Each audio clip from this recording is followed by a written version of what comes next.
joining us on the Nikki Maduro Show. I'm Nikki Maduro. She is Kim McAllister. And thank you all for being here. We really, really do appreciate it. And our hearts and prayers, of course, go out to everyone down in Southern California dealing with the LA fires. We will, of course, be talking about Distraction Donnie, as I am now nicknaming him, and of course his reaction, his typical reaction to the LA fires as well.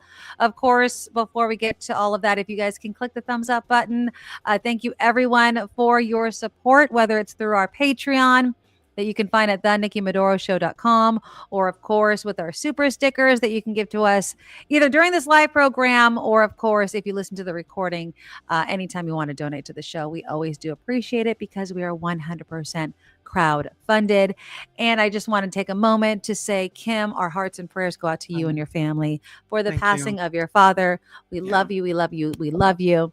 And we love you guys so much. All right. Okay. The fires are just absolutely devastating. I have been watching, and I'm just going to go live just for a moment because President Biden is I don't know if is this live right now? Let me see.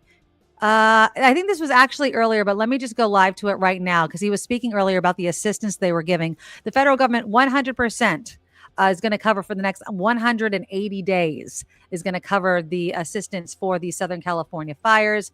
Let's go live to ABC. He's not in a position to answer that question. For a bigger look at the damage in the Palisades, let's head live to Eyewitness News reporter Josh Haskell. Josh. Good evening, Mark and Giovanna. We are meeting residents from the Palisades trying to get in, and they can. Every access point looks like the one that I'm at right now at California and Ocean at the California incline, blocked off to prevent the public so first responders can do their important work, which includes still putting out active fires. The Palisades fire, as you said, is now the third most destructive fire in California history. We now know that the Palisades fire may have destroyed as many as 5,316 structures. It's burned 20,000 acres and is 0% contained. Video recorded by Air 7 Thursday showed the widespread destruction in Pacific Palisades. The footage showed several buildings destroyed at Palisades Charter High School, most of the business district, and entire neighborhoods, including the Alphabet Streets. Part of the Huntington neighborhood, the Palisades Bluffs, parts of the Marquez that reminds me of the neighborhood, campfire, doesn't it, Kim? Highland. While winds have diminished, much of Los Angeles County remains under a red flag warning. Out-of-state resources are continuing to arrive.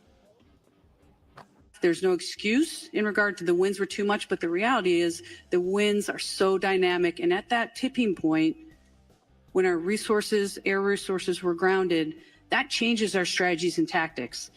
We called for the world in regard to the number of resources and what we needed, who we needed, immediate need. Every single resource that was available at that moment responded. We all know that this has been an unprecedented event.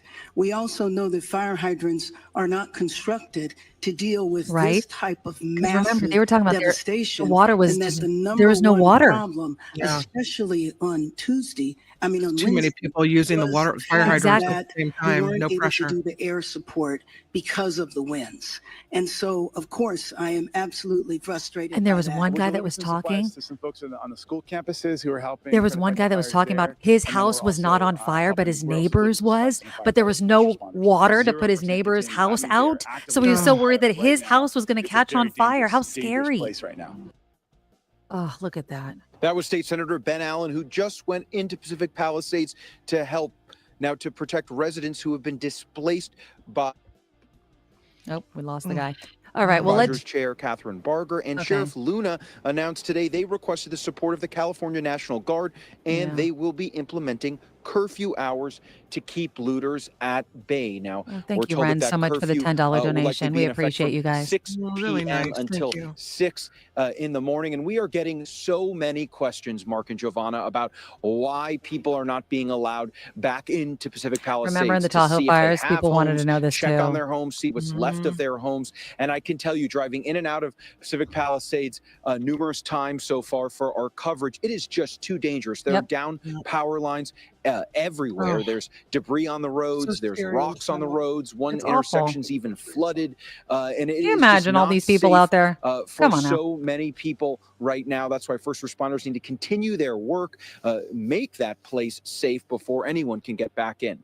For now, reporting live on the Santa Monica Pacific Palisades border, I'm Josh Haskell, ABC 7 Eyewitness News. Yeah, it's just, I understand the desire, of course, to want to be out there and see what happened to your house. But when I bring up Lake Tahoe, because I remember us being so close. When I lived in Sacramento, I knew so many people that had rental homes, had their own homes out there. Hey, here's the address. Can you just go check on my house? And that's what I would do, because they weren't going to let, that happened to me when I was covering the lake fire, one of the Lake County fires. Because reporters can get in there, you know what I mean? And they're just desperate for answers. Is my house there? Or what does it look like? Yeah.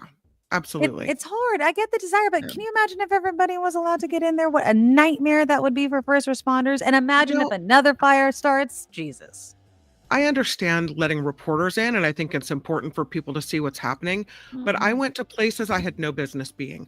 I was driving around streets where, at any moment, electrical poles could have fallen and I would have been trapped. Oh, absolutely. Just taking all kinds of crazy chances to go out and get stories like that. So, I mean, on one hand, I'm appreciative of them letting reporters in, but on the other hand, be smart about it.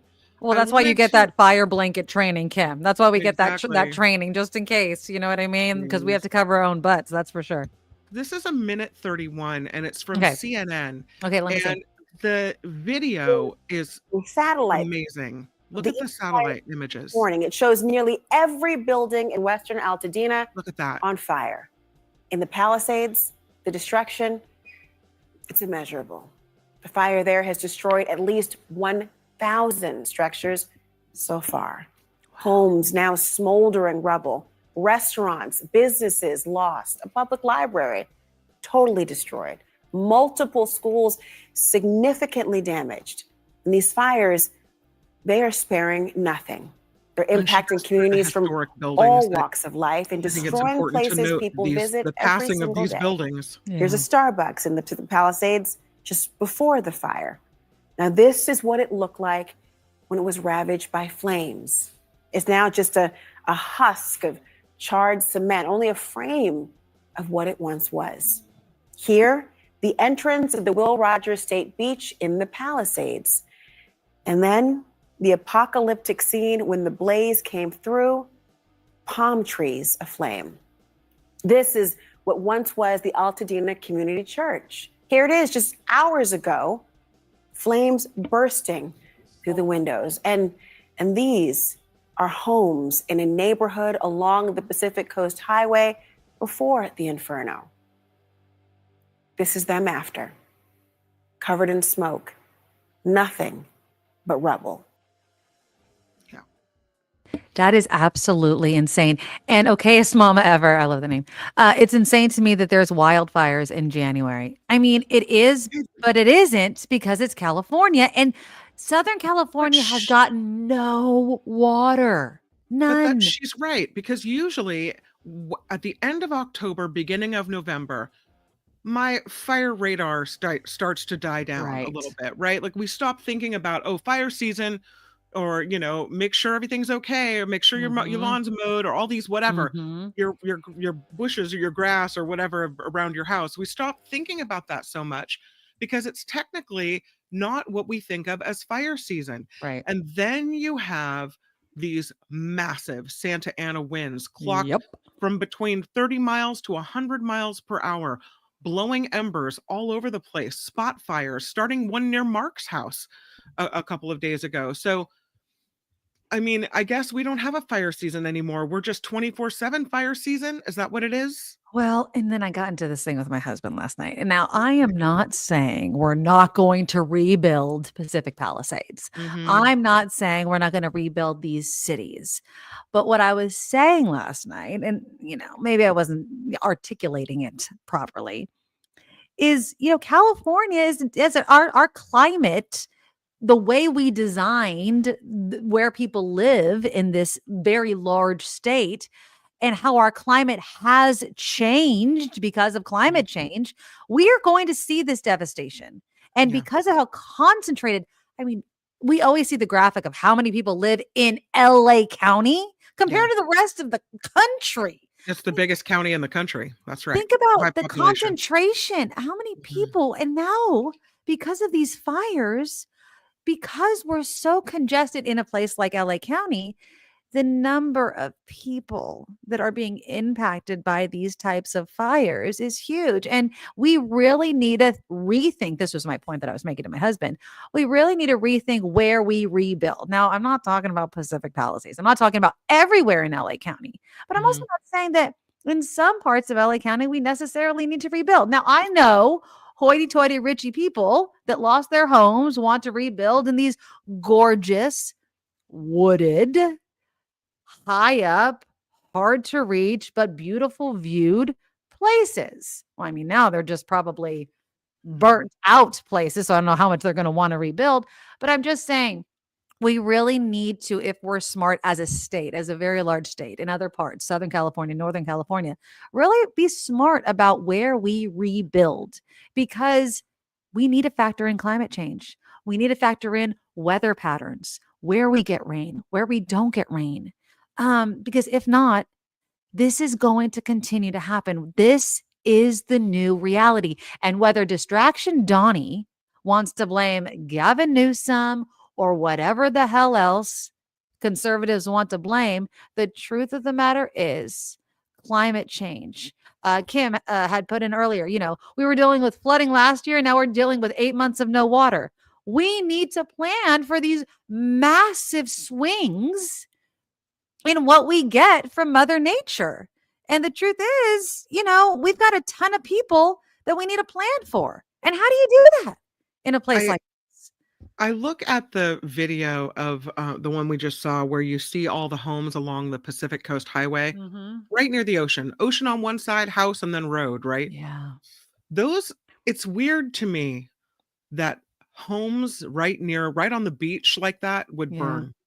Because you would think the ocean spray, moisture, it's kind of a moist, damp area. But it's that wind. Look at that wind. That wind will kill you. So when you talk about where to rebuild and you look at hilly areas, I've thought that, and there are some people that have decided not to rebuild after losing their homes in the Healdsburg Hills and in Santa Rosa.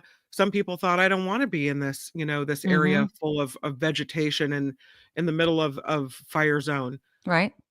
I also thought that about New Orleans, though, when the Hurricane Katrina came and the whole place flooded. And then we're thinking, we're going to rebuild it. Well, how smart is it to rebuild in a place that another hurricane's going to come and another flood is going to come? Tornado Alley. All of these places have these, reputations, and yet people get the insurance money. And that's another thing we're going to talk about in a little bit. And they rebuild. But I think you get attached to a place as your home and your community. Of I mean, course. look at Paradise. They're rebuilding the town of Paradise. It's what has changed. It's still in an area. I mean, now it's burned, so maybe it'll be a few years before it the possibility of fire comes again. But it's still in a danger zone, right? And we're rebuilding in a danger zone. And I don't want to take homes away from people or take the community away from people. They've had enough trauma. And I love the idea of resurgence and reemergence and rebuilding. But I really do agree that if we're smart, we should look at where the best places to recreate these communities would be. Or I think we don't need to condense so many people in one area. I really do think that we overpopulate certain areas, and not everybody needs to live everywhere. I've always said that places are beautiful, and some places should just be, nature, right? But also we need to rethink what we build, how we build. And we've talked about this before, maybe homes, not just fire resistant, but fireproof. Everybody loves the wooden deck. Well, maybe the wooden deck doesn't make sense anymore. Remember, and I mentioned this before, we interviewed that one company that made the foil that goes over your whole entire house, using these sprinklers. We need to make it so your home can defend itself against fires. Imagine a neighborhood that can defend itself because fire crews can't come to it, right? This is what we need to be forward thinking. If we're starting at nothing, like these neighborhoods are now going to start at, then we need to be forward thinking and not build the same type of neighborhood. That's what we need to do, because the truth of the matter is, these insurance companies, like I had the numbers right here. I mean, because we were already facing this massive insurance problem. State Farm, which is the state's largest home insurer, back in March said it was not going to renew 72,000 property insurance policies. Chubb and its subsidiaries stopped writing new high value homes with higher wildfire risk. James Woods, right? He just came out and said his home burned 4 months ago. He said, everyone in my neighborhood lost their home insurance policies. The insurance company of last resort, tons of homes in California had to sign up with them. I mean, think about this problem. And this was before this massive wildfire tragedy has happened in LA. You don't think these insurance companies are looking at this, understanding the billions of dollars that's being lost right now and being like, shoot, what are we going to do here? So now California has to sell itself again to these insurance companies, say, we're a good bet. The only way we're going to be a good bet is one, higher insurance rates, which we have to pay. I mean, there's no way that we as a state can sell us as a good insurance market without paying higher rates. There's just no friggin' way.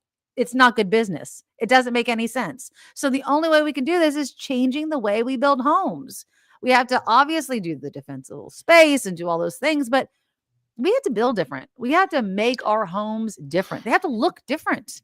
There was just a story recently in the Press Democrat here in Sonoma County about someone who built a home like at the top of a hill in the Healdsburg area. Okay. And it was in an area that I would look at and go, ooh, that's not a safe place to build. Like if fire's coming, it's coming there. Right. But they built this house to be fire resistant.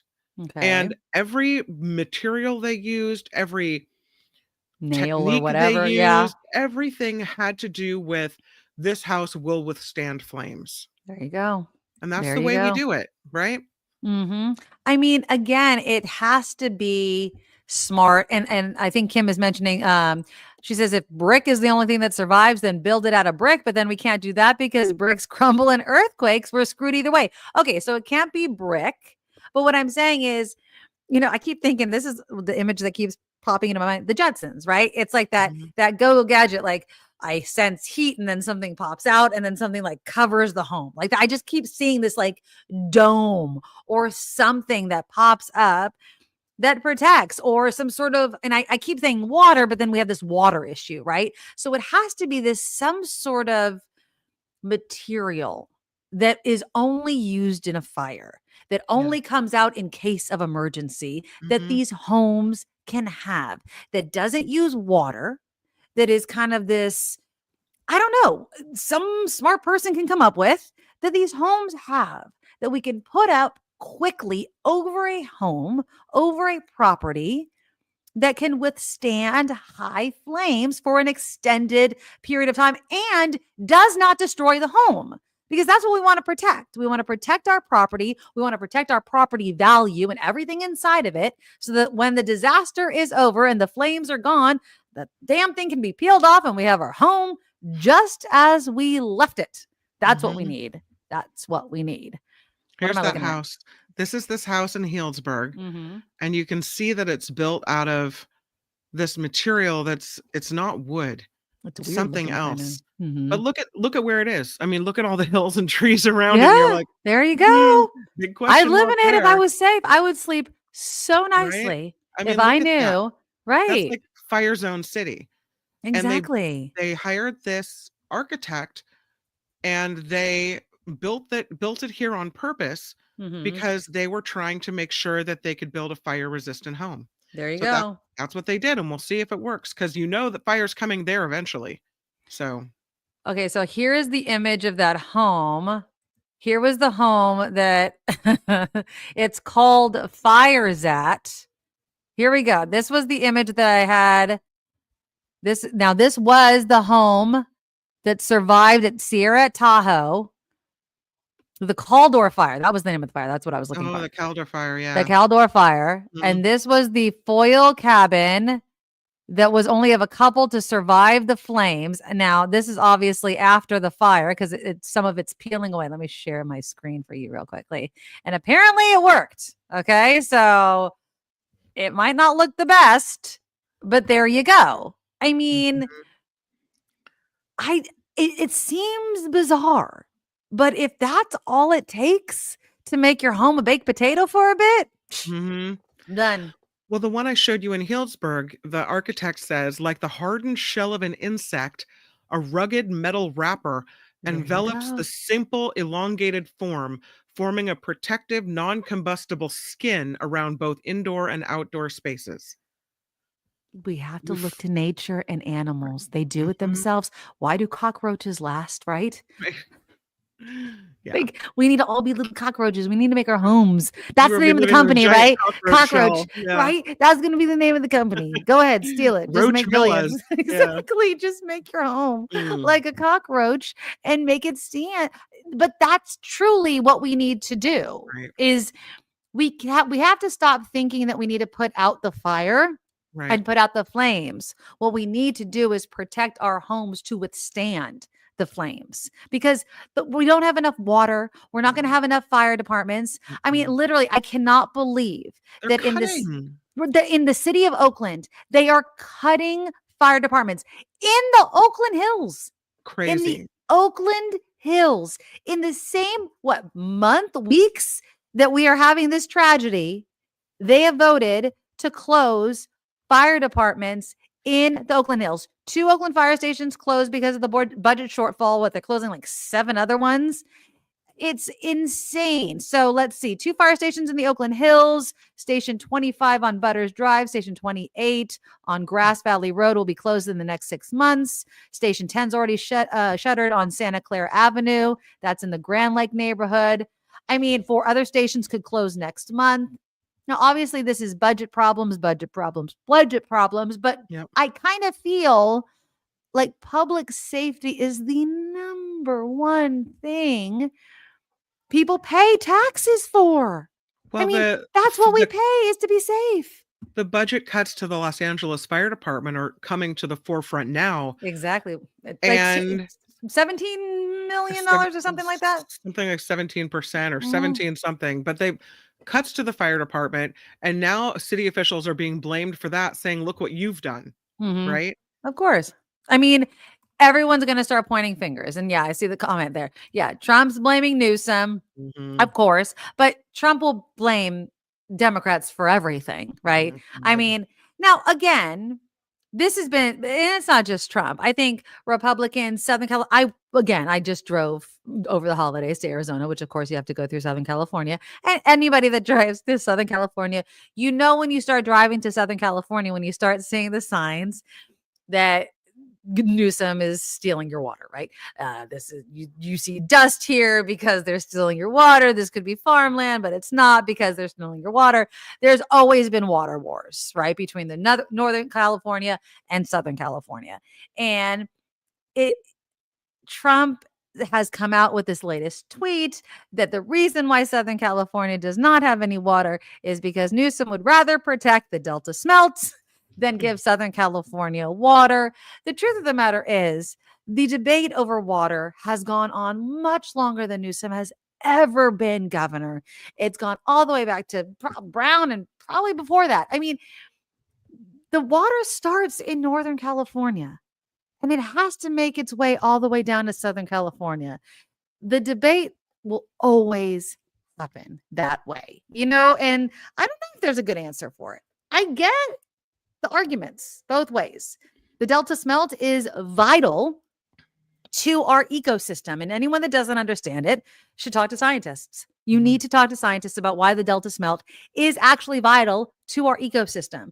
If you don't understand food chains, you should talk to a scientist about it, because if you don't believe in the food chain, then that's fine, but it is vital to our food chain. On the other hand, I understand people saying, look, we need water. And we need to find an effective way of managing water for a state as large as California. Now, this is not going to be a debate about how best to do that, but I understand the debate. But Trump would rather narrow it down to Democrat, Republican, it's Newsom's fault. And, I would love to see Trump try to figure it out. I would love to see Trump talk to Republicans in Northern California and try to sell it to both his Northern California voters and his Southern California voters and see how he would please both of his voters, because I bet he wouldn't be able to do it either. So it's a very hard conversation. We have a friend in common, Mark Thompson, Mm-hmm. who lost his home to flames a couple of years ago, set up his life again in Southern California.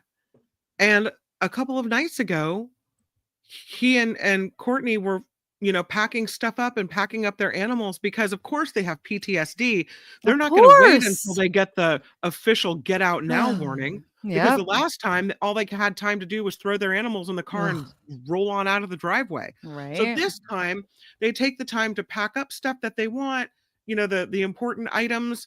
They put a suitcase together to get their animals together, and they leave early. And then they came back, and then they're worried they have to do it again the next night. And when you look at people, and they're not the only ones that have been through this time and time and time again. I have friends in the Santa Rosa area. They have their home burned down in the coffee fire, the coffee park fire. And again, they've lost their home. They've lost everything. They had a neighbor die. And then 2 years later, they're back in the car for an evacuation notice. And it's like PTSD. So you have people that are going through this repeatedly that are now thinking, I got to get out of California. Yes, I can imagine. This is not a state for me. So Mark's looking around thinking, well, where am I going to go? Right? Nowhere safe. I mean, I'm sitting here in Petaluma. Right. It's not like you haven't seen anything like the same things in where you live. We haven't yet, knock on wood. In my county, we have. But it's everywhere. Someone said, "Oh, we should move to Santa Cruz." Ever heard of the fire ripped through the Santa Cruz CDU? Mountains? I mean, come on. Right, exactly. The CDU fire. It seems like no matter where you say, "Oh, well, what about this place?" Yeah. Right. You say everywhere has something. San Francisco's more of an urban area. You won't have a wildfire there? No. I mean, then you see evidence of fires through history that have ripped through all those wooden buildings. I don't know if we're truly safe from fire anywhere. So what makes sense to me is what you said, learning how to protect ourselves when the fire does come, because we know it's coming.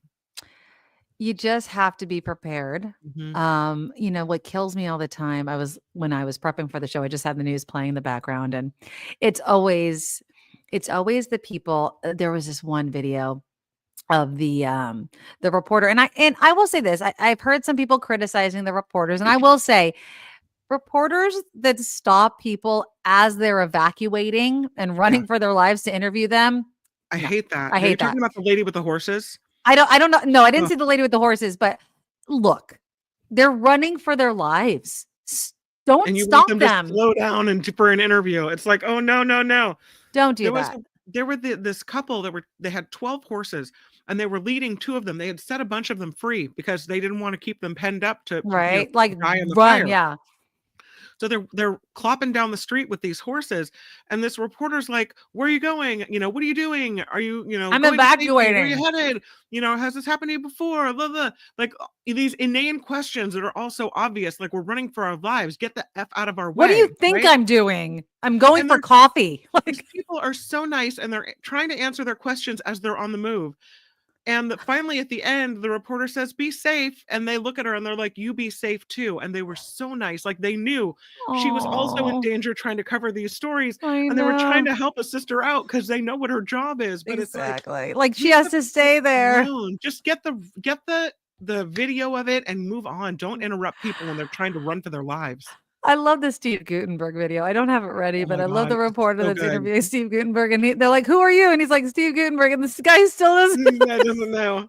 He doesn't know who he is. I think that you're also like in the middle of this whole entire thing. You're just like, "Who are you?" And you're just kind of getting names. But no, you also have to remember these are reporters that also live in LA and likely live in these neighborhoods. And it was this one video. Did you see this? The reporter that had to report on his childhood home. Oh no, I didn't Yeah. see that. So this guy I don't think he lived there anymore. No, he didn't live there anymore, but he went back to his childhood. His name is Jacob Soberoff. And he went back, and this is the neighborhood that he actually grew up in. So this is like you going back to your neighborhood home. Sure. Like he knows these neighborhoods, like the neighborhood library and everything like that. Like he knows these neighborhoods like the back of his hand. And this was it. And it's just like this is his neighborhood. Hey, this is a message from my Palisades people. It's a really tough situation out here. I'm on Pampas Ricas, where Sunset meets Chautauqua. I drove into the village earlier. Most of the houses on Sunset between Chautauqua and the village have burned down on both sides of the street. The firefighters are trying to save the fire station. Ralph's has burned down. Gelson's has burned down. The car wash, the library. Just how he names everything, he knows everything. Is in the Huntington. Many of the streets are on fire. Alphabet streets. Just hope everybody got out okay and everybody's looking after one another. Just want to send my love. Oh, I just felt like I can't even imagine. I love that we've smartened up as reporters, and TV stations are now giving out goggles and the right kind of masks. Exactly. Finally. Thank you. Thank you. Because, you're standing out there forever in a fire. I can't tell you how many times I've stood out in a fire zone without the proper equipment. I once had a fire chief walk over to me and said, I would think I was at a hazmat fire in Vallejo, and this warehouse had gone up in a spectacular ball of flame. And the fire chief came over to me and he said, you need to be wearing this mask right now. Yeah. There's hazardous materials here. And I think I was pregnant at the time too. Oh God, I know. no. It was so nice of him to do that. I've been in skirts and because I went to work in a skirt and they're like, you have to go to this fire. And I'm like, really? And I stupidly didn't have my go bag with me, of course. And I'm just like, okay. And dumbass, need a go bag as a dumbass reporter didn't have one. I fell one time in Lake County. I was covering a huge fire in Lake County, and I was at the base camp where the firefighters were stationed.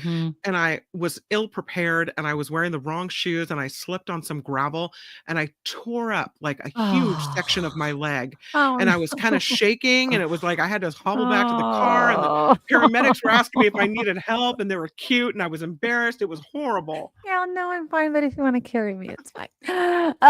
No, it's just covering fires is exciting, but also like really stinky and gross and can be long, hard. So I have such respect. But again, I mean, the number of landmarks that have been destroyed. But what I also find funny, and I'm assuming it still holds up, Disneyland's open, Universal Studios is closed because nothing will close Disneyland. No, I mean, I know it's like 40 something miles away, I think, from the major fires. So it's not like they're really close. But Universal Studios is in Studio City. It closed down. And also Magic Mountain because of winds. Yeah, because of the wind. Magic Mountain will close for a lot of things. As well. There's a big fire out there. Did you hear what Billy Crystal said?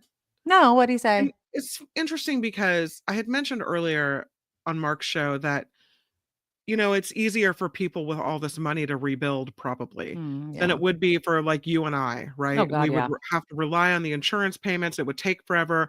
Whereas people that have multi-millions of dollars can start rebuilding earlier. Right. This is what I was thinking. It's easier for people to recover. And people that are famous like that probably have homes in multiple locations. But here's what he said. It just grabbed my heart. He said, Janice and I, his wife, have lived in our home since 1979. We raised our children and grandchildren here. Every inch of our house was filled with love. Beautiful memories that can't be taken away. We are heartbroken, of course, but with the love of our children and friends, we will get through this. This is the Billy Crystal and his wife. Yeah. Yeah. I mean, I do think that there are a lot of celebrities where they've lived in their home and they've just put everything into their home. And I'll also say this, while I agree with you that some celebrities can probably rebuild, I also bet they've bought a lot of like things that are worth a lot of money and they really wanted to keep. You know what I mean? Like art that is an like investment art type or very thing, valuable things, or Yeah. like have been passed down through generations that are very valuable. Now, I'm going to mention somebody that I think what was also mentioned, like Paris Hilton had said, like the Hilton house. Like she's like, we've owned this house. My family has owned this house. My son took his first steps in this house. I think it was her family's house. Like I watched it on TV being burned down. It has, even though they're rich and they have a ton of money and they could probably rebuild, they still grew up in these homes. Like, yes, it's a mansion, but it was their mansion. You know what I mean? Like, yeah, they're rich, but it was their rich and it's all they know. So yeah, you know, they might have had 10 pools, but it was their 10 pools. And it's still their home. And I think that we can't like be less empathetic because of it. No. And we're not, it's not that we aren't, but it's just, but it's scary. still, and but it's also, and I'm using this word not like in a good way, but it's kind of this awesome sight to see these gigantic homes just on fire. It's this different way of seeing that you would think these mansions would be protected in this way, right? Like, oh, Paris Hilton's home would just be protected, and it's not. It's as if nothing's untouchable. It doesn't matter how rich you are. Even your home is untouchable in this age of climate change and fire and Santa Ana winds. And it doesn't matter when Mother Nature wants to, and the winds are turning a certain way and it's that friggin' dry, you can't buy a drop of rain. You know, you just can't. You can't make it rain. You just can't do it. It doesn't matter how rich you are. Kind of like we see here in Northern California, where wineries will band together and they'll buy a fire tender and a water supply, fill these water tenders up with water, and have private fire companies in cases of emergency like this. Right. Maybe we'll see these celebrity areas like Malibu and Pacific Palisades and all these other spots where people will have private fire departments, especially when we're seeing cuts coming. Well, we saw that earlier, didn't we? Remember what it was, a fires several years ago. Remember, news was Kim Kardashian paid for like a private fire station to come to her house, and everyone was like, oh, how could you pass by my house and not put out my fire but go to Kim Kardashian's home? And I was like, she well, paid for you to be there. It's not a public fire department. Exactly, it's her fire department. It's not. But then everyone was like, you know, it was this question of, do the rich deserve these services over the poor people? And it was a good debate that we had back then, right? Where were they? It was probably just too much. It was too much. It was, and then again, so it doesn't matter how rich you are, right? There are some times where, you know, it's not a little fire here or there. It's a fire that takes the whole town, and there's nothing that can be done. I will say, and Mark warned me, he said there's more high winds coming this afternoon and this evening. And indeed, there is another spot fire now that broke out near homes in Calabasas and the West Hills. It's called the Kenneth Fire, and it started at 2:30 this afternoon. And it is building in canyons north of the 101 freeway. I said near Victory Boulevard. The west end of Victory Boulevard. But I heard that they had at least I heard at last check they were getting that one under control. But you were saying that the winds were picking up, and again, they're not getting much of a break. The wind is not giving up for the rest of the week, and there's no rain in the forecast. It doesn't matter. There's no rain in the forecast. We're not even expected to get any rain up here, let alone them. It's just, and Deidre, the fire is close to Mark. It is. He's out. Like, he's out. Him and Courtney are packed up and out. Again? No, you said, you said they're back. Oh, they are back. Okay. They were out on Wednesday and then they came back. So they were back this morning, and Mark did the show this morning.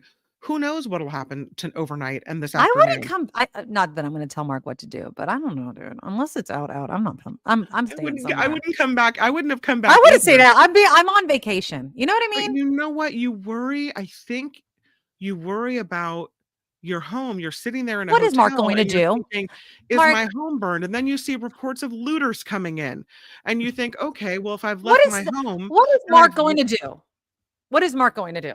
I love you, Mark. Okay, this is me talking to Mark. What is Mark going to do? Yeah. Just for the fire's sake. Like, what is Mark staying at home going to do about the fire? This is me talking to you, Mark. I love you. Like, him being home is not going to stop the fire.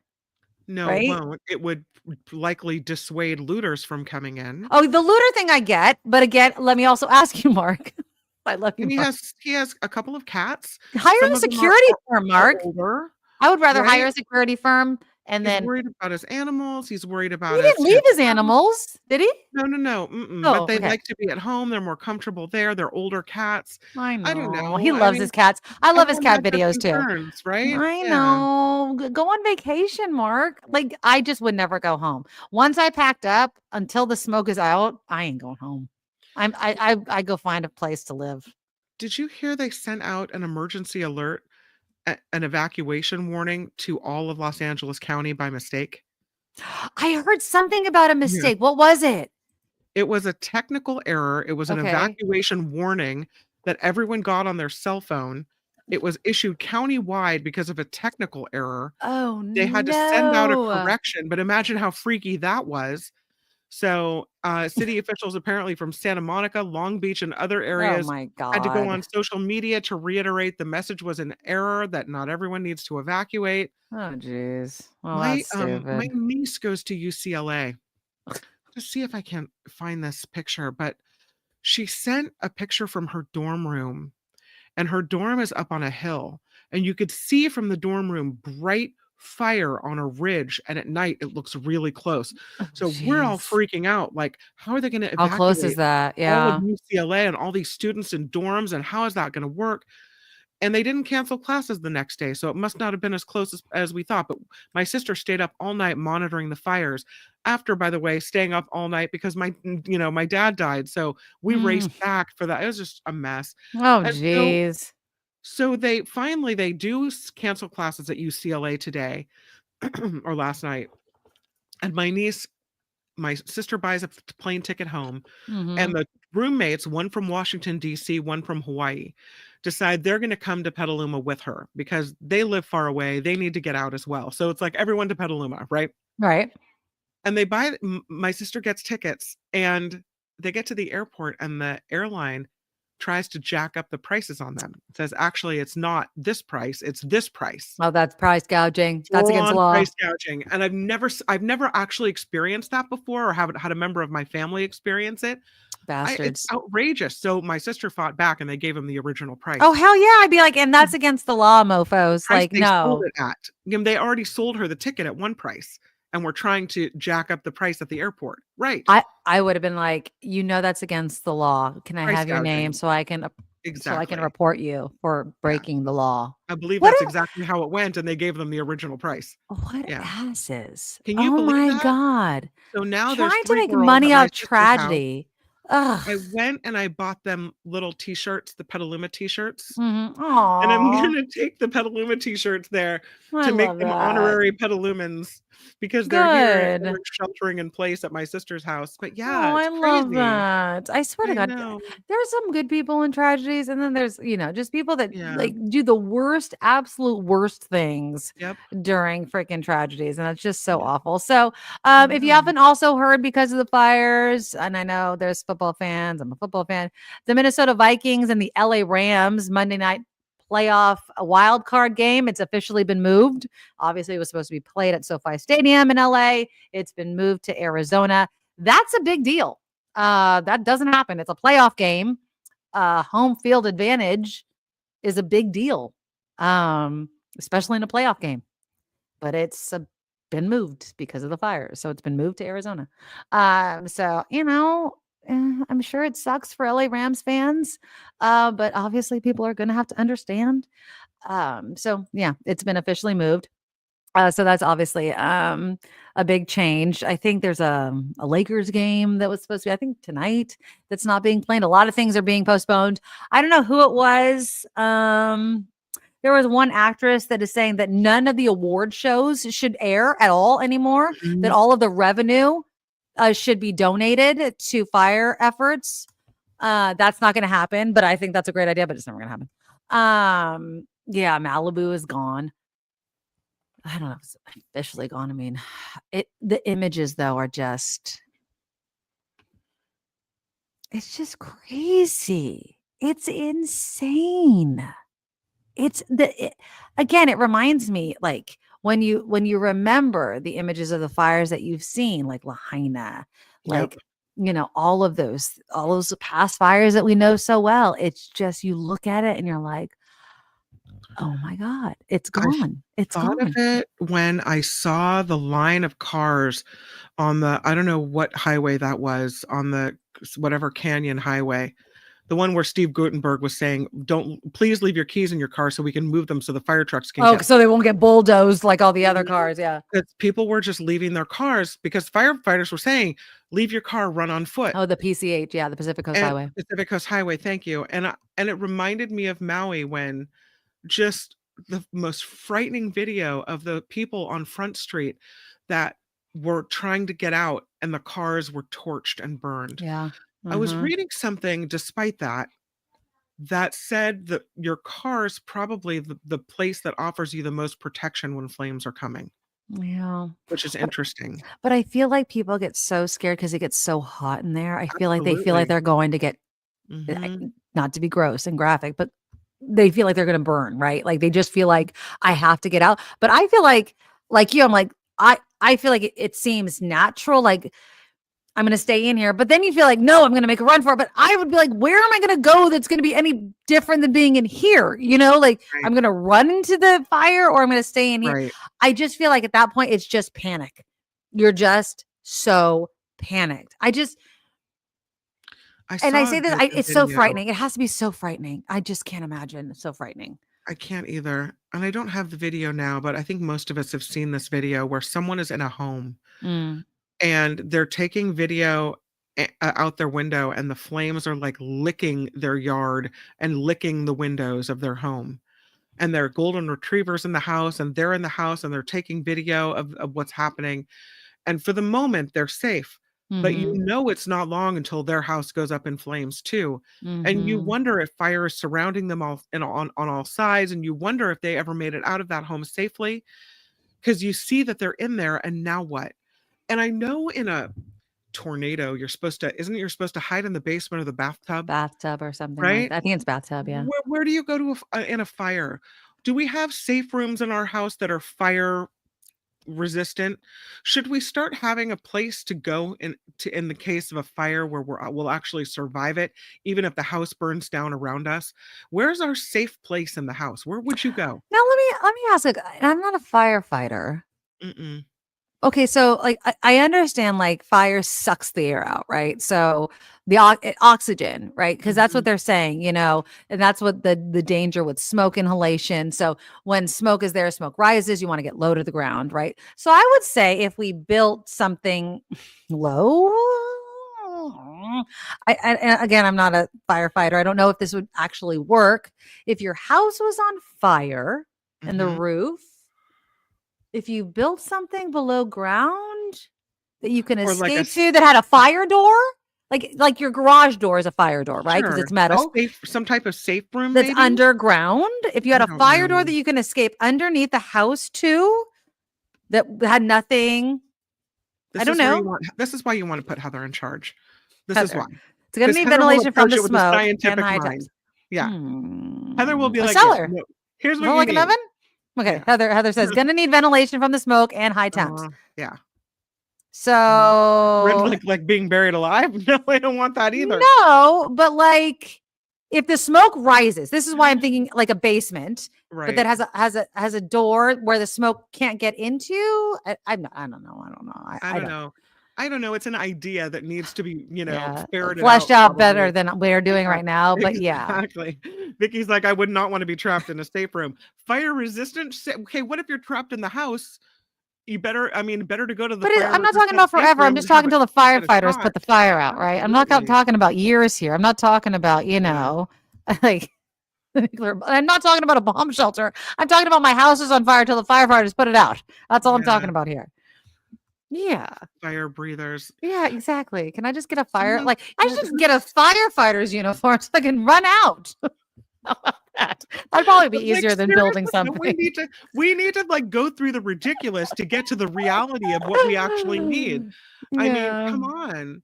Yeah, I I don't don't know, know, man. Sue Ann. I don't know if they survived. I'm dying to find out, honestly, because I was invested know. in their video and who they were and what. A I don't pool, Ren know. says. Well, I have one of those, but we There you heard go. the people hiding in the pool. Remember the people hiding in the pool in the Santa Rosa area near Roundhouse? This couple, they climbed into their pool, and I think one of them didn't survive. One of them did. How long can you hold your breath and you're still in a smoky, high smoke area, breathing Oh, in because of that the smoke smoke? inhalation and everything. You know, and the water heats up and there's fire blowing over the pool. What do you have to hold your breath? Awful. And Somebody that's just said, terrible.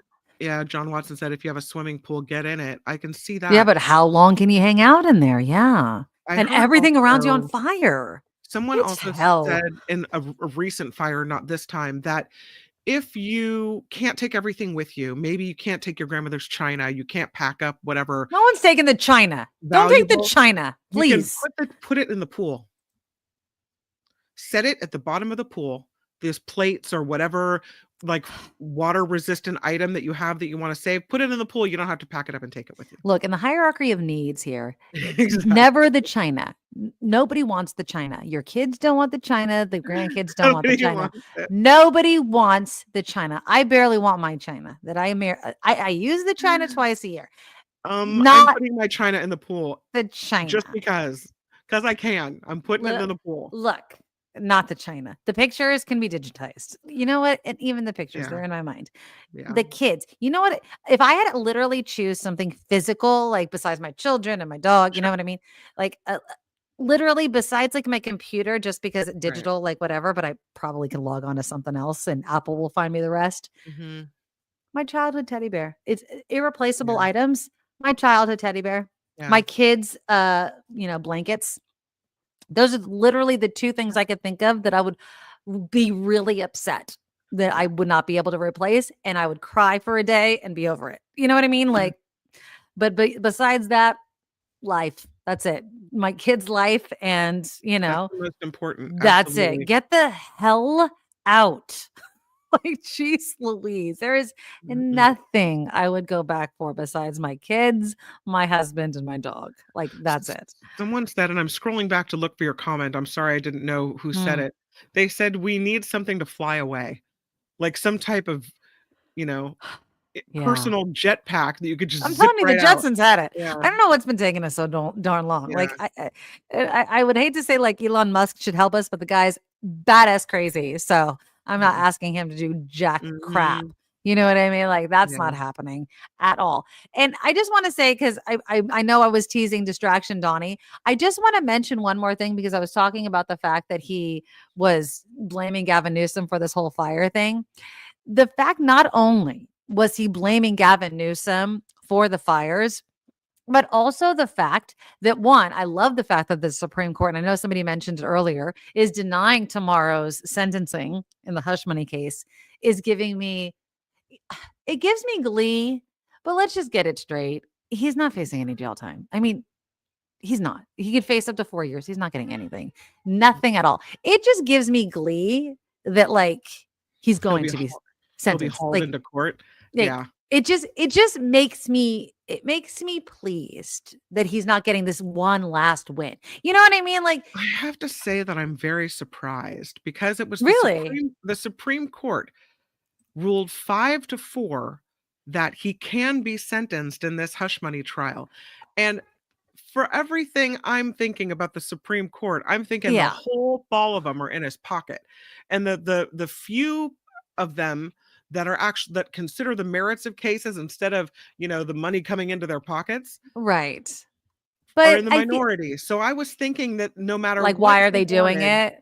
That it would just be a rubber stamp of whatever he wanted. So I will say that they ruled 5-4 not in his favor gives me, and maybe I'm being naive here, a glimmer of hope that maybe in the coming administration they'll have the power or the testicular fortitude, as June Burns used to say, to go against him.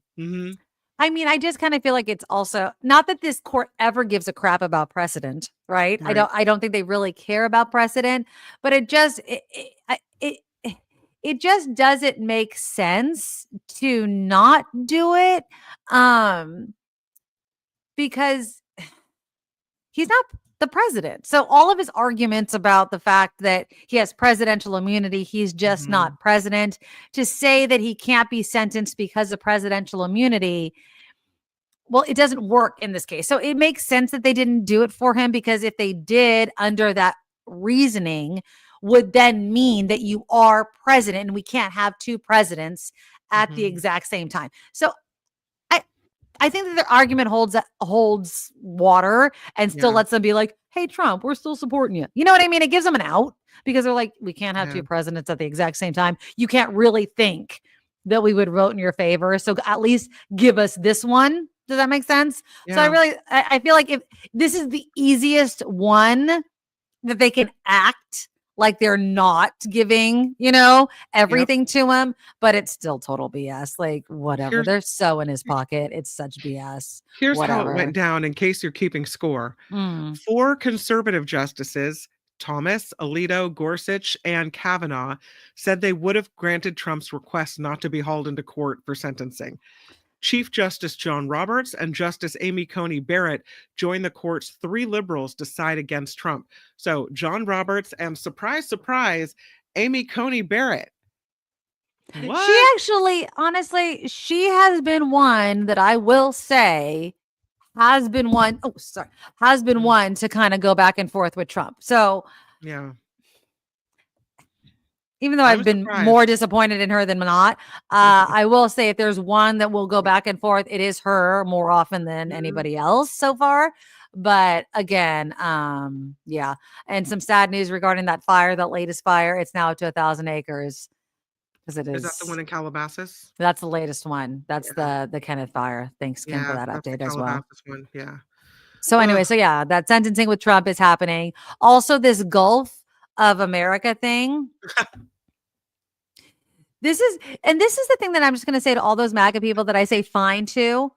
I didn't realize that this was at the top of your list. Again, I didn't know that, taking over Greenland, Canada, the Panama Canal, renaming bodies of water was at the top of our friggin' list, right? Like, I didn't know that this is what we were asking for when we were voting for Donald Trump, was renaming bodies of water, taking over lands that aren't ours. Like, I thought it was lowering the cost of eggs and gas. And I thought it was the local issues, keeping our eyes on things that Americans cared about. Since when did we give a shit about the Gulf of whatever being named? Like, I'm sorry. Not even on your radar? Did anyone even care? And I know that this is the distraction. He is the king of distractions. This does not matter at all. And I know it doesn't, but it is so bothersome that he even's talking about it and that voters are like, yeah, no, I care about it. No, you don't. Nobody gives a shit. Nobody cares about the name of the Gulf of Mexico. You know what I mean? Like, it doesn't matter at all. So Chuck Schumer, did you see what Chuck Schumer had to say about it? Did you see the little speech that Chuck Schumer gave about how he's like, I'll totally entertain the idea of changing the name of the Gulf of Mexico? No, he's like, I will totally entertain the idea of changing the name if Donald Trump does one thing. Okay, so here's the little speech that Chuck Schumer gave. And I mean, it's very much tongue-in-cheek, not tongue-in-cheek, but here he is. Here we go. Now, finally, I want to make a brief comment about the president-elect's press conference yesterday. Donald Trump throws out a lot of strange and rather random ideas on a regular basis. He did it yesterday when suggesting we rename the Gulf of Mexico the Gulf of America. Well, let me say this. I'd agree to working with Donald Trump on renaming the Gulf of Mexico only if he first agrees to work with us on an actual plan to lower costs for Americans. That's what the American people want us to focus on first, not on renaming bodies of water. Our priorities, our democratic priorities, are so much more closely aligned with the concerns of the American people than Donald Trump seemed to be. The incoming president knows he has a tall task ahead of him. He spent years on the campaign trail making outlandish promises he won't be able to keep. In fact, he's getting rich to do the opposite of what he's getting ready to do the opposite of what he promised by cutting tax cuts for the very, very wealthy. Donald Trump is in over his head. So he's doing what he always does in times like this: distract America with crazy ideas. Renaming the Gulf of Mexico may be a zany new idea, but it isn't going to help people save money at the grocery store. It's not going to make trips to the pharmacy more affordable. It's not going to help anyone find a good paying job. Nope. Donald Trump says these things because it will get him attention and make him sound like a tough guy. If Donald Trump wants to rename an ocean to sound more patriotic, I'd say we'll help him on one condition and only on one condition. Let's come up with a real plan first, not a concept of a plan to lower prices for Americans. Let's do that first. Then Donald Trump can have his fun. And I agree. You know what I mean? Like he has to actually do his job, which he doesn't want to do. He doesn't want to do any of his job. He never did the first time around, and he's not going to do it this time. He doesn't know how to fix healthcare or any of that other crap. And he's not going to do this. And Trevor, I absolutely agree. I am surprised he doesn't want to put his name on more things. The Gulf of Trump. I am surprised he doesn't want to do that. Trump.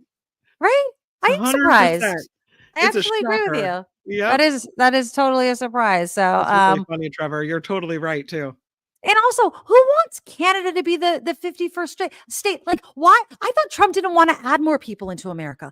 I really thought, wasn't that the point? Like, I thought that Trump was saying, we don't want more people in America. And now he keeps wanting to add all of these states. Like, I thought the whole point was we had too many people.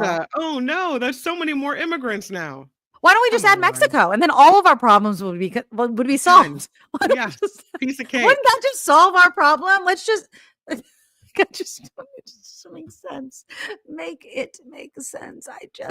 I don't understand it either. And it's like we have so many problems facing us, and this is the focus. This is what you want to focus on. It really makes me think that he's saying the most outrageous things as if look at something shiny over here. That's exactly what he's saying. Exactly. Seriously underhanded stuff going on over here of that course to pay attention to. That is absolutely right. When he starts getting outrageous like this, that's my greatest fear. What am I not seeing? What we know what we're not seeing, and what we're seeing it's what Elon Musk is about to do. It's what Vivek Ramaswamy is doing. But we are seeing it. We're paying attention. I really do think we are paying attention. We are seeing exactly what's happening. And I don't think that we're going to be as fooled because we are paying attention. We've seen this before. And I think that's why, him saying the Gulf of America is because he has to get crazier and crazier because people are, smarter to his tricks. People aren't going to be as distracted. And it's not that we're not paying attention. I mean, it's not as if we don't know what's going on. That TikTok ban, all of these other things, we're not stupid. It's not going to be the same. And so I hope that Trump knows that. And he's not the same. He's also much older, right? And so we just got to stay with it. We got to stay and keep the pressure on. And Heather says, we'd be better off with President Dwayne Elizondo Mountain Dew Hubert Camacho. Okay, there we go. Exactly. Well, speaking of new leaders, today we have a new leader in San Francisco. Daniel Lurie is the new San Francisco mayor. And he, as his first order of business, did a hiring freeze citywide. He said it was to bring the largest budget deficit in the city's history under control. This was after the big celebration in Chinatown and everything like that. There goes your city job. There you go. So in the city of San Francisco, if you had a job, you're not getting that job. He said his office did the hiring freeze to reflect the mayor's commitment to tackling the city's fiscal challenges head on by curbing spending and improving efficiency. He wants to realign programming, blah, blah, blah, blah, blah. San Francisco has a lot of big problems. I don't know.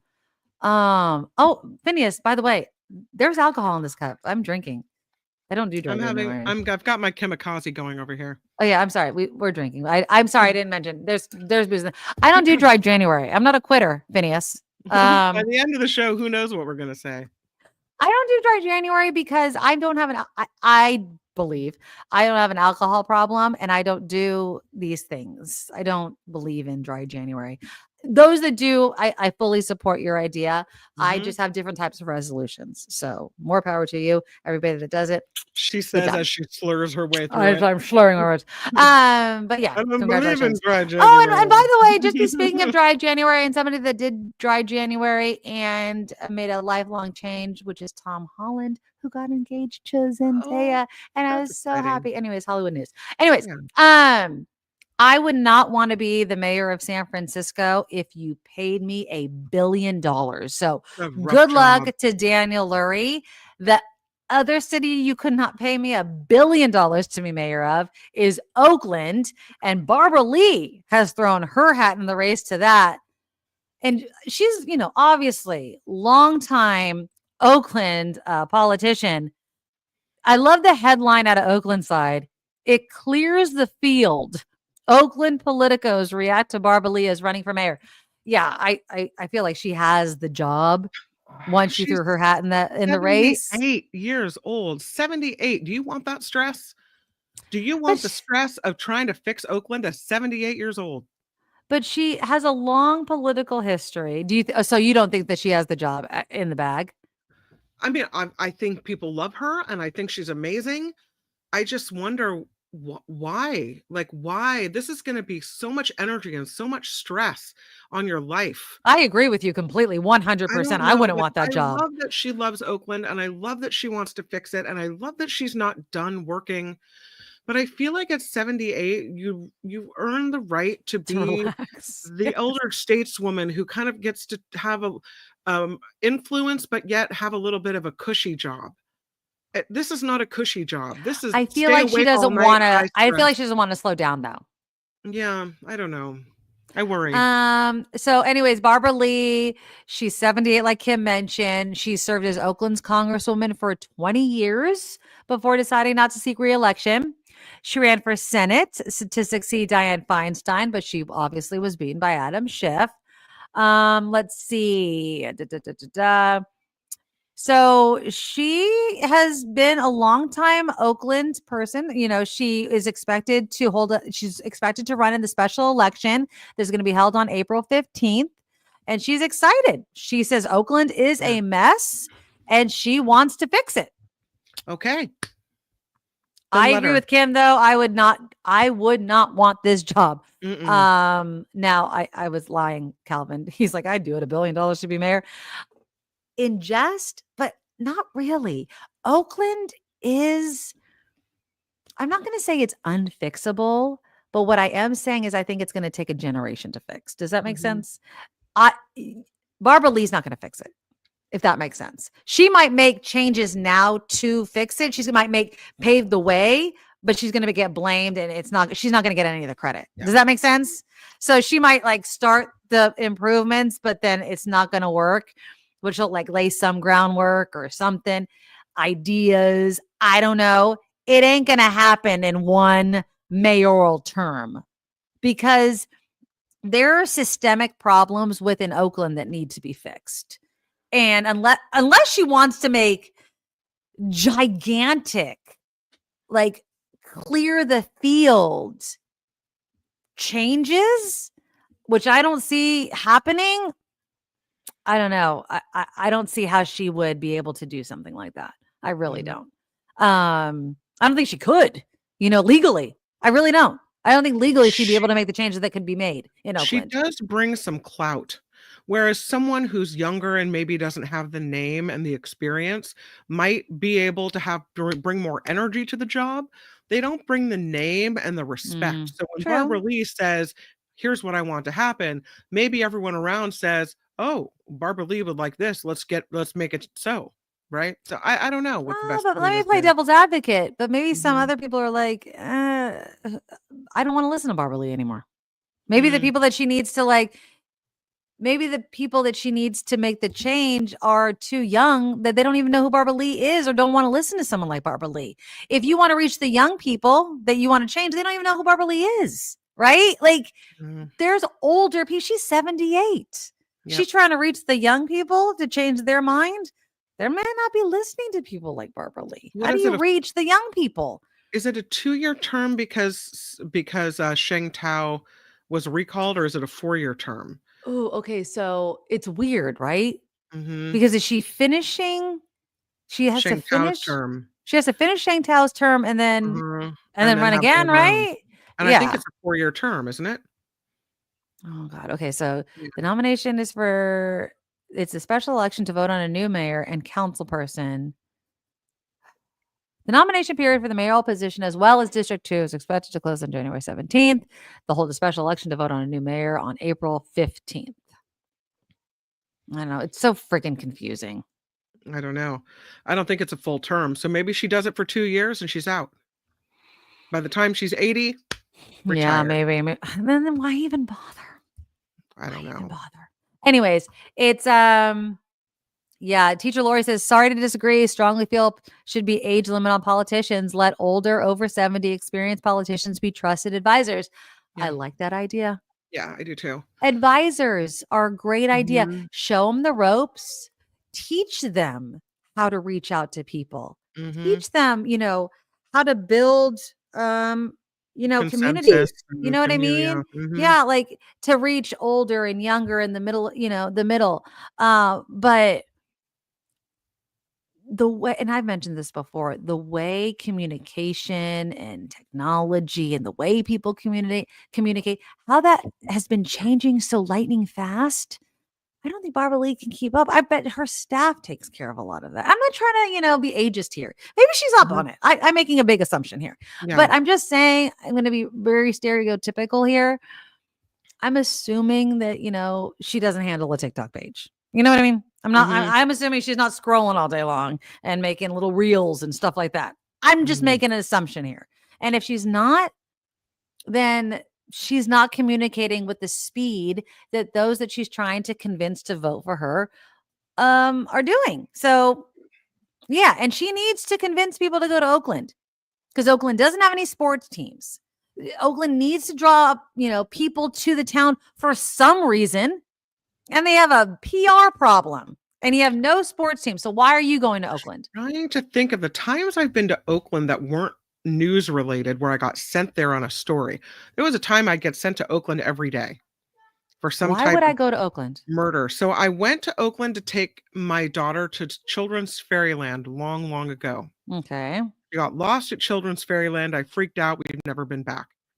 I went to the Oakland Coliseum twice for 2 Frozen Disney on Ice shows. Okay. And that's it. That's the extent of me in Oakland. I went to Oakland to see Chris Rock perform. I think I went to Oakland to see Dave Chappelle. I think I've gone for comedy. I think I went to Oakland to see, I think it was Chris Rock and Dave Chappelle at the same time. Right. And I think for news, I think, Jerry Brown's inauguration. And that's news related. That doesn't count. Yeah. So anything news related. On a personal level that you went for comedy, you went for shows. And that's it. And the thing that sucks about this is that Oakland's actually a really beautiful city. They have, Jack London Square. Yeah, it's all decked the out waterfront. Yeah. They have some wonderful jazz clubs in Jack London Square. Where City Hall is at Frank Ogawa Plaza is pretty cool. I mean, there used to be really cool shops around there and a really thriving downtown. But there is no reason for me to get beautiful. There's no reason for me to go and no reason for me to put myself or my family at risk because I don't trust that crime-ridden place. Nope. They have to fix it to make it beautiful and wonderful again. But not only fix it, but convince me that but not only fix it, but convince me, okay, it's fine, but to get out of my comfort zone. Like I'm in San Jose. Not only does Oakland, why do I want to go to your city? My city's fine. Like I pass city after city after city after city after city after before I get to Oakland. Why the hell do I want to leave my city to go to your city? That's the problem Oakland has. We're a 9-county Bay Area, right? Like, you have to do some big convincing to get me to go there. So they have to convince me as someone in Sonoma County. Santa Rosa Airport is often expensive, although not always, and it doesn't have very many flights out of it. It's a very small airport. So usually if I'm flying somewhere, I'm going to pick, am I flying out of SFO or I'm flying out of Oakland? Right. And for a long time, Oakland was more convenient. It was a less busy airport. Yes. It was easier to get in and out of than SFO. And then you have the crime wave that happened along Hagenberger to the airport. I'm gonna go there. So I'm for damn sure picking SFO now. There's no way I want to take my car down Hagenberger or roll down that street. I wouldn't. Hell no. So this is what I mean. I mean, there are people that have to make a choice. Do I want to go here or do I want to go there?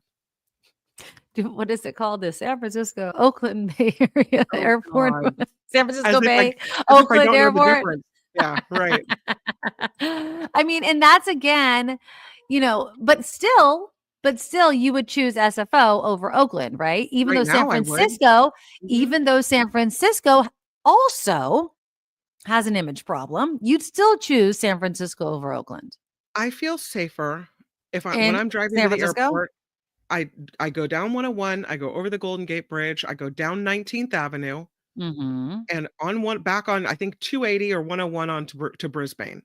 Okay. And so I'm feeling much more 101 it is. I'm feeling much more confident and safe in that drive than I am on the drive down Hagenberger to Oakland International Airport.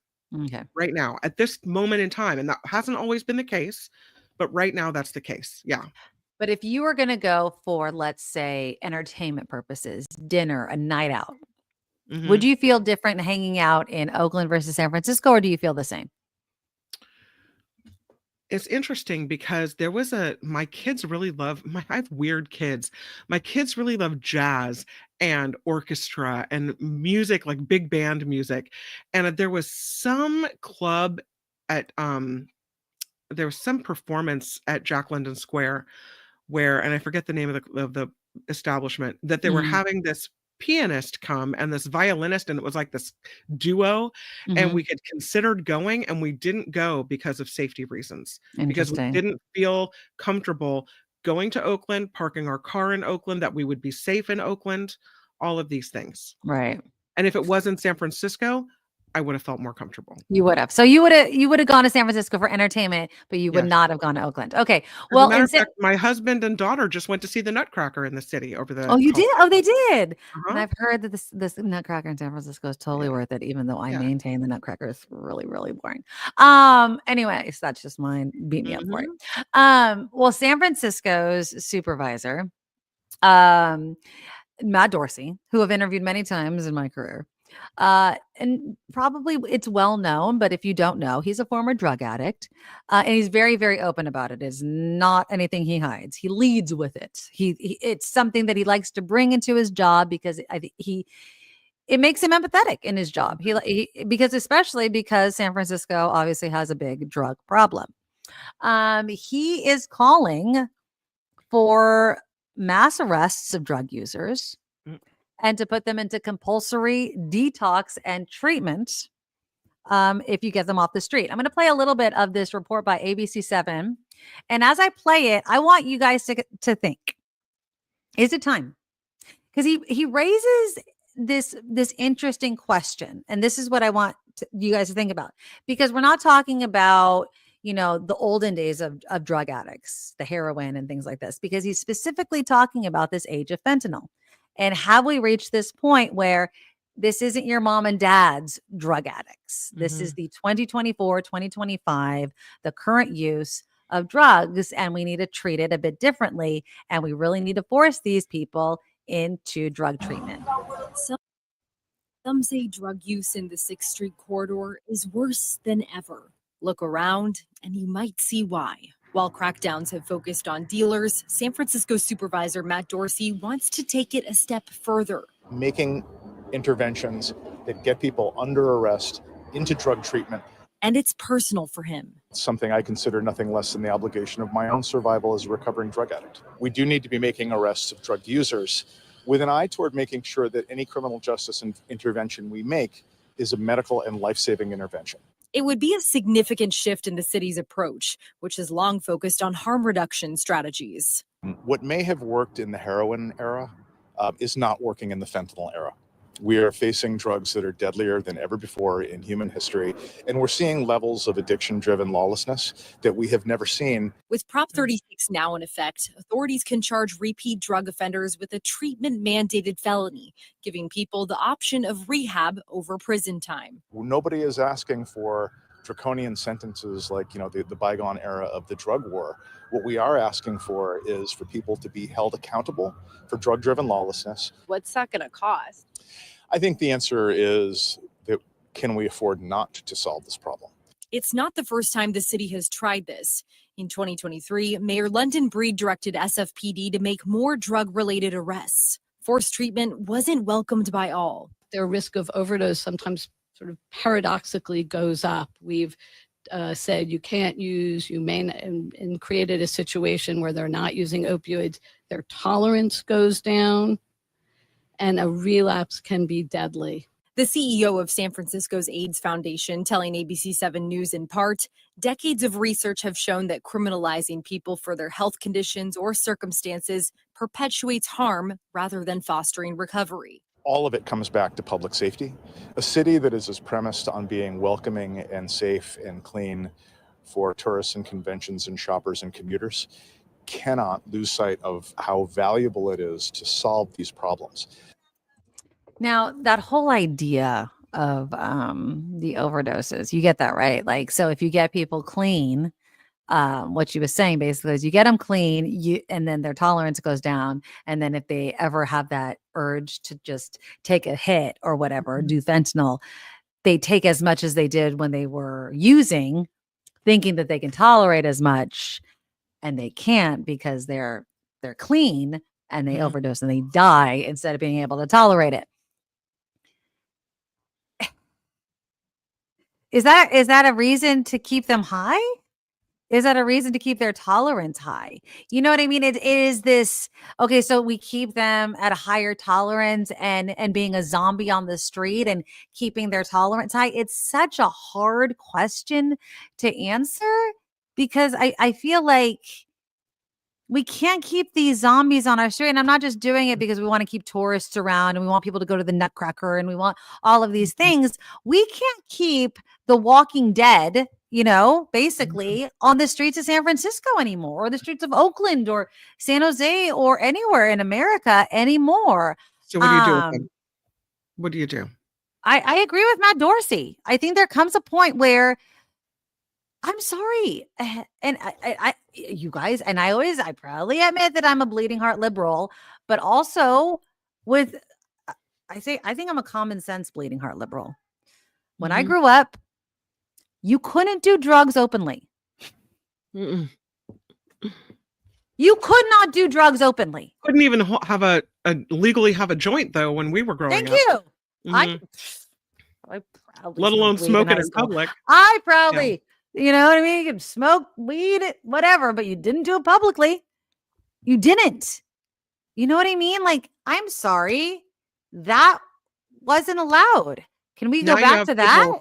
Shooting up whatever they're shooting up, sitting in the BART station with people walking by and no one bats an eyelash. Let's go back to that. You can't do drugs publicly. Now, if you does that just sweep the problem under the rug? Does it really matter whether they're doing it out in the open or whether they're doing it behind a closed door? When I was in my teens and 20s, and seriously, and I'm just going to talk about marijuana. I knew people that went in these, I would say in my 20s, because they were working. I guess late teens too. Marijuana only. And they went to court and there was an option. This is pot we're talking about. Yeah. And the judge looked at them and is like, you can either have this on your record or you can go to drug rehab. This was pot so that they wouldn't have it to put it on their record. So when they got a job, you didn't have to admit it. Okay, they did. They're like, yeah, I'll just go to a couple of, NA meetings. Sure. That made sense. Why can't we do that again? That's what Matt Dorsey is literally saying. But we're talking fentanyl, so it's going to be a bit harder. Well, that's what the voters of California wanted, right? When we voted for the most recent law enforcement bill, I forget what the measure was. We said we want people to be given the choice to go to rehab, and so that's what he's saying. Now you have to be forced. Whether or not we have enough, drug counselors and rehab facilities is a question. But we had to put money into it. And I think that's what Matt Dorsey is saying. And that's why she's like, can we afford? And he's like, we can't afford not to. Would you rather pay for funerals or would you rather pay for drug rehab places? Right. What costs more? What costs more? So I don't know. I'm just saying, like, and again, I started this talking about like Lurie and Bass and, all of these people wanting to or Lee, pardon me, not Bass, Barbara Lee and Daniel Lurie, like wanting to lead these cities that are just headaches. Yeah. Like walking, talking headaches that again, I would never want to lead, that I would just want to talk about on this show and bloviate about and act like I know. I would only want to talk on this show, talk to you and Kim and be like, oh, yeah, this is what you should do. And it couldn't pay me $1 billion to actually have to do anything about it because it's a hard job. Yeah. It's hard to have to solve it. And that's what I'm saying. Lurie has it in him. They'll see what happens. He has a lot of money. Don't have the infrastructure yet. No. Yeah. And that's the thing. The human infrastructure is important. And you have to pay these people because it's a hard job. It is hard to look at drug addicted people and your heart and to go into this profession. To go into the social work, these people that go to college and they're like, I want to help people at the lowest point in their life. Right. And I want to help them. God bless you. Like, I don't want to see people pissing and pooping themselves and crying out for their parents because they're in this drug-induced hell. And I'm going to drag them out of that and say, there's light at the end of that tunnel for you. And that's what I want my life to be. God bless you. Right. Because people want that and they want to help people. And most of those people, they want to do that because they know exactly what that's like. You know who does that? Joe Kloschek. Really? Oh my God, is he amazing? He's a comedian and he's also a drug counselor. And he came from a background of having been addicted. And the stories that he posts on his Facebook page are so poignant and so full of understanding and compassion and emotion. Oh, I never knew that. He is a beautiful writer. He's a beautiful human being. And I don't know him personally, as if I've never been on the radio with him. I think I've been in the studio with him twice and been on the air with him. But he sees his clients die all the time. Oh, he goes through thank you. hell all the time. And he says, when you get somebody that you can help, it makes everything worth it. He's amazing. Yeah, if you can friend him on Facebook, do it's CLOCEK, Joe Kloschek in San Francisco. I thought it was with a K. Is not with the K? Did I not say K? Yeah, sorry, drinking. KLOCEK. CK, yeah, that's what I thought. Okay. Yeah, it's I think that's what it is. I just feel he's been on KGO a number of times, but he's the number of times he's been in, he's a really, really nice guy. But I never knew he did that. I'm too sensitive. Yeah. I cry at work all the time with these kids at my school. I can't even imagine working with people like that. I couldn't. You guys are just totally. My sister works at an part-time at some other place. I won't say where she works, but she also works at an eating disorder clinic part-time. And she will say, I know my clients are going to die. There are some of them that are not going to make it. And it's because by the time they're an inpatient in a place like this, and it's it's heartbreaking. Imagine having people tell you all their problems every day and then going to an eating disorder clinic where like you hope you can make a difference, but you can't. And I'm sitting here, chit-chatting about the news and she's doing the real work of helping people. I just feel like so inadequate in comparison to how much I'm giving back to the world. But I don't think my soul could take that. No, honestly. I'm too much of a bleeding heart. Totally a bleeding heart. I know I was at school today. I was telling Kim we had a medical thing at school today. And anyways, there was this moment. It went okay. Just saying. Yeah. But there was this moment where like it concluded, and I was talking to my coworker, and I got a little bit emotional about one of the students that I had to, depart from. She's okay. And she looked at me and she like gave me a hug because I was getting all misty. And she's like, this job, she's like, you'll just hit a point where you just kind of get used to it. And I was just like, because you just look at these kids, especially this one was, she was only a Spanish speaker. And so I was communicating her. Thank God, by the way, for technology. I'm sitting on the floor with this kid, we're just communicating with Google Translate, and, say what you will about Google, but thank God for Google Translate. And we just kind of, but we were able to communicate, and we were able to kind of giggle together, even though we both didn't speak the same language, but we were able to smile and laugh and like link arms, and we were having a moment together, and it was really, really nice. But it's hard. It's hard to have these moments with these kids, and no, I'm just a health clerk, but I work with these kids day in and day out. And do they drive me up the wall sometimes? My regulars, as I love to call them, with all of my heart, yes. But do I really, really, really like my new job? I really, really do. I'm really getting into the groove of the school, and I will say, knock on wood, my coworker flu, RSV. She's down for the friggin' count. I have not. I got my flu shot, my COVID shot. I'm doing good. So get your shots, people, because it works. I'm just saying. The health clerk hasn't gotten it. Front office chick, she got hella sick. So get your shots, people. It works. Just saying. I kind of want to can we take a chance? Huh? This is me drinking, taking a chance. Uh-oh. We were talking about the Gulf of Mexico being renamed the Gulf of America, and I found this video from CNN where what are we taking a chance on here? Well, because I haven't watched it yet, so we'll be watching it for the first time together, and I don't know if it's good or not. It's 1 minute long, and it's part of it is his reporter piece, and then it goes to the president of Mexico, who's responding to this name change, and I'm dying to see what the global reaction to Donald Trump's wide-ranging news conference on Tuesday, when he talked about a myriad of things, including plans for several regions of the world, including North America. President-elect says he wants to rename the Gulf of Mexico the Gulf of America. The Mexican president responded to that with a proposal of her own. Obviamente, Golfo de México es. Obviously, the name Gulf of Mexico is recognized by the United Nations, by a United Nations agency. Why don't we call it Mexican America? It sounds nice, right? Since 1607, the Constitution of Apatzingán referred to it as Mexican America. We're going to call it Mexican America. It sounds beautiful, right? And the Gulf of Mexico has been recognized internationally since 1607 as well. Yesterday, President Trump was misinformed. He was told that Felipe Calderón and García Luna still govern in Mexico. But no, in Mexico, the people govern. Yeah, exactly. That's going to be really funny. He's an asshat. You know what I mean? He's so stupid. And he's going to get his ass handed to him by a bunch of freaking people. Again, just to go back again, this is not what American voters wanted him to focus on, but he's so stupid. He is just, and he's not even president yet. Kim, it is only just begun. It's crazy. And again, Sandy's saying it too. I'm surprised he hasn't said it.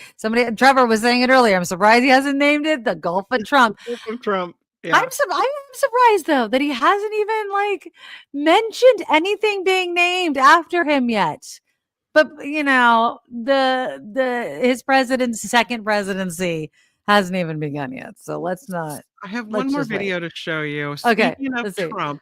The funeral for President Carter was held today, and all of the living presidents were sitting next to each other.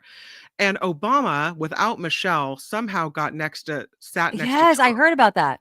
Okay, and we know that usually Michelle would have had to sit next to Donald Trump, but this was President Obama who had to sit next to him, and it looks like they kind of had some kind of conversation. He got stuck next to him. Saying hello to the former vice presidents, Al Gore, Mike Pence, George I would have hated to have to sit next to him. I may have missed it, Jake, but I do not think former President Bush or Laura Bush shook hands. Still waiting for that birth certificate, Obama. Look at them chit-chatting down there. Not that very surprising if they didn't. You never gave me that birth certificate. I'm still waiting. Shifting back and forth. Right.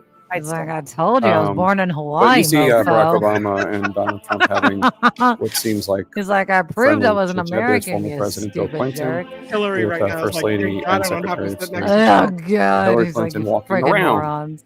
On the other side, it's of course Oh, the God. I could not. closest to Al Gore is back the there. You've seats, got but also avoids the potential awkwardness Oh, of a God. I moment would between potential the hate to Trumps sit and next Clintons to that him. might You not mean be as warm as not the one she's potential having with the awkwardness, former vice extreme president. So let's go to awkwardness. Caitlin Collins. Well, look at And look at Obama. who's Melania outside at the the room. end. Like, I know. what Melania I mean, Jake, looks to be able to so hear those depressed. conversations that are happening, these are just moments that you don't see hardly ever. This extended conversation between Donald Trump and Barack Obama, Where is the just lip so fascinating, readers? especially when you think about how some of the things that Donald Trump said and did while Obama was president, while your point is taken, they didn't run against each other. Obama should just It turn his was cheek and so not talk to that man. incredibly personal. Yeah, he claimed he wasn't an American citizen. And of course, as When Caitlin here noted comes in the before, room Vice President Harris and Ugh, Doug she Emhoff must be pissed. also entering the room. Harris is right behind President Biden in her motorcade, so obviously we should expect to see him soon as well. Yeah. There you go. But I just Yeah. wanted to show you that part where where Obama was actually being friendly and breaking the ice. Because And he what a has total class class. act. Yes. That's what class Yes. looks like. You Class know act. what? Like Trump might consider himself to be like above Obama, but Obama has Trump over in spades. I am Absolutely. so sorry. Like, that is what class looks like. Yeah. And it doesn't matter if Trump thinks he has $1 million billion over Obama. He could never buy an ounce of class over Obama. And yeah, teachers like, they know the camera's on. I'm probably just saying, let's put on a show for the cameras. They'll be talking about it all day. Maybe. No, I think Obama he's probably you know what? Obama's like, Michelle told me how to be nice to you. Like, if anybody's saying anything, it's probably Obama saying, you can say whatever you want to. Michelle told me that I have to be nice to you. And so I'm just going to move my lips and you can say whatever the hell you want to me, a-hole. I am just going to act like I am being nice to you. And that is it. That is it. Oh my God. Oh, I know. Was Elon there? I'm surprised Trump was able to go someplace without Elon his attached butt to the hip. buddy. Yeah. Or Elon with his child bodyguard on top of his friggin' shoulders. You know what I mean? Yeah, exactly, Marcus. Money cannot buy class. Exactly. I'm surprised we haven't heard yet on social Truth Social or whatever it is. Harry says, has Trump complained about the seating arrangement yet? Like, why was he stuck at the end? Yeah. Only sitting next to Obama. He wasn't at a place of honor.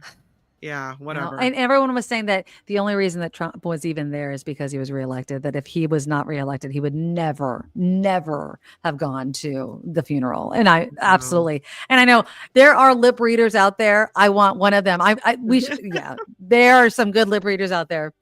They need to get on what they were saying, because I know it had to have been, I can't imagine that it was anything good, but I want to know where Michelle was. Was she told that she'd be sitting next to Trump and she's like, I can't go. No, I can't. She had she had to have something going on, because I can't imagine that she would have missed the funeral if it wasn't for something that she had to miss. Like, especially even if she was seated next to Trump, especially for Jimmy Carter. she would never have missed it unless it was for something that she had to be at. Like, I can't imagine, unless she wasn't feeling well or something that she had to be at, because Michelle she's way too classy to miss something like that. So I don't know, but her office has not confirmed that she did not attend the funeral. They have confirmed that, rather, but they did not say that where she was or why she was absent. Oh, but Eileen says that she was in Hawaii, possibly. That hasn't been confirmed. CNN reported before the funeral that there was a scheduling conflict with Michelle Obama, that she remained in Hawaii where she was on extended vacation.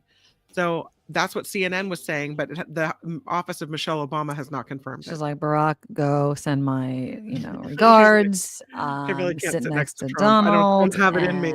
Well, she I'm not doing it. And so was Barack Obama, someone who came out and gave lovely speeches for Kamala Harris. And so I can imagine that might be a little awkward sitting next to Mr. Gulf of America. I am not sitting next to that a-hole, not at all. And you know what? She's done her time.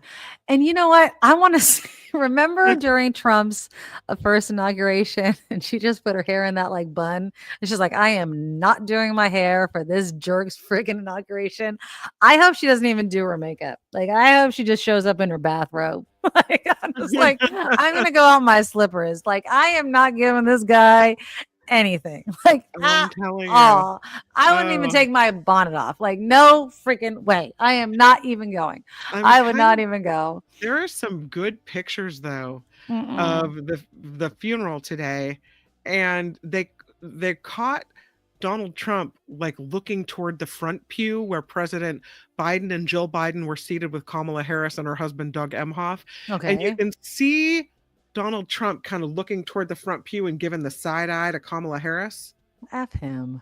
I know. It's totally, but it's just the interesting pictures that come out of these events like this, you know? Ugh, I swear. I wish they can boycott. I wish they can have as little class as he does, but they're just, you know, people. Anyways, there supposedly is going to be this big, we'll talk about this as it gets closer to the inauguration. There's supposed to be this big Meta Insta X walk off on inauguration day, blah, blah, blah, blah, blah, like people can do it. But we'll talk about that as it gets closer to inauguration day and why I think the next generation is kind of getting screwed into not being able to do these things, but we'll talk about that as well. Harry, thank you so much for the $5 donation. Here's $5 for a Maduro mule at the Red Jack, a few dozen of those. And suddenly Trump will seem like he has class. Thank you, thank you, thank you. Also, Ren, thank you so much for the $10 donation as well. Thank you so much for being here. Thank you for being here. Yeah. And thank you guys for supporting the show. We really appreciate you guys for being here. We are 100% crowdfunded. So any way that you guys can support the show, we do appreciate it. Again, if you can support us, you can do it through our Patreon, thenikkimadoroshow.com. You could find it in the banner right at the bottom of your screen. The super chat is always live, whether you're watching us live or recorded. And so if you could donate $5, $10, $25, whatever you can donate, we appreciate it. It goes directly to myself and to Kim. So any dollar you give, it goes directly to us. And, you know, support us by supporting also our sponsors, Auntie Tabby's Island Flavor. She does this delicious guava barbecue sauce, which is awesome. You can go to auntietabbys.com. It is guava barbecue sauce, and it's delicious. 10% off every order if you use our coupon code. Also, it's Nick Kim. Nikkim. Just go to auntietabbys.com and get that barbecue sauce. It's delicious. What? What did you say? I said it's so convenient. Nick Kim. I love that. Oh, it's supposed to be Nikki M. It's Nick Kim. It's Nick Kim. It's Nick Kim. I love it. It's so convenient. It's Nikkim. It's so easy to remember. Exactly. And so, yeah. And get yourself a Maduro Mule, a Kimikaze, a Martini. Also, if you're in San Francisco as well, go to the Red Jack Saloon. It's the best dive bar ever in San Francisco. Red Jack Saloon. Say hello. They're just awesome over there. They're so Lori above the bar. Give her a hug, give her a kiss. They're just so awesome out there. Highly recommend the Kimikaze.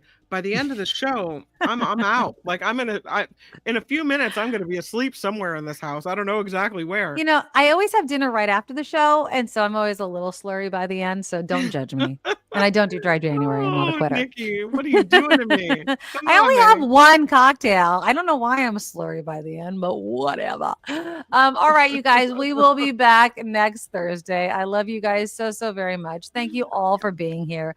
We absolutely love you. Yeah. We love you. We love you. We love you. Take care of each other. And remember, screw Donald Trump because he sucks ass. Mwah. I love you.